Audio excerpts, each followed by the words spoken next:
அண்ணா திராவிட முன்னேற்ற கழகத்தோடு அரசியலில் தேர்தலில் கூட்டணி வைத்துக் கொள்வதற்கு முன்பெல்லாம் தமிழ்நாட்டில் இருக்கிற அனைத்து அரசியல் கட்சிகளிலும் முதலில் விண்ணப்பிப்பது கடிதம் தருவது போயஸ் கார்டனுக்கு தான்.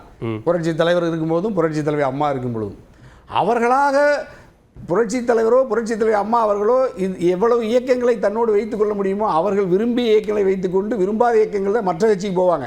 ஆனால் இன்னைக்கு எடப்பாடியுடைய நிலைமை என்னாச்சு? புரட்சி தலைவர் அம்மா மறைவுக்கு பிறகு இருந்து இன்று வரை அவர்களால் பாரதிய ஜனதா கட்சியோடு மட்டும் உறவு உண்டு விட்டு தமிழ்நாட்டிற்கு ஏற்றுக்கொள்ள முடியாத பாரதிய ஜனதாவோடு ஒரு தேசிய கட்சியோடு ஒரு திராவிட கட்சியாக இருக்கிற அண்ணா திராவிட முன்னேற்ற கழகம் என்கின்ற ஒரு அண்ணாவின் தந்தை பெரியாரின் கருத்தை தாங்கி நின்ற புரட்சி தலைவர் அம்மா அவர்களுடைய கனவை நனவாக்குகிற அரசு. ஆனால் ஒரு கோட்பாட்டு எதிரி ஒரு இந்துத்துவ மதவாத இயக்கமாக இருக்கிற பாரதிய ஜனதா தமிழ்நாட்டுக்குள் ஊடுருவாமல் தடுத்து கிட்டத்தட்ட ஒரு 70 ஆண்டுகளுக்கு மேலாக தடுத்து வைத்திருக்கப்பட்டிருக்கிற நிலம் நம்முடைய மண் தமிழ்நாடு.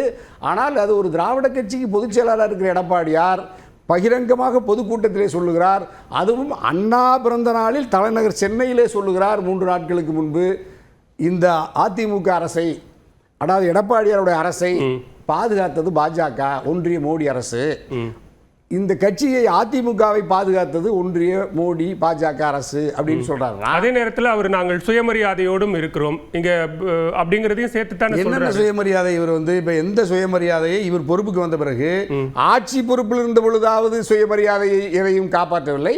அரசியல் கட்சியாக பொதுச் செயலாளராக தலைமை ஏற்றிருக்கிற ஐயா எடப்பாடியார் கட்சிக்குள்ளும் எந்த சுயமரியாதையை காப்பாற்ற விடவில்லை.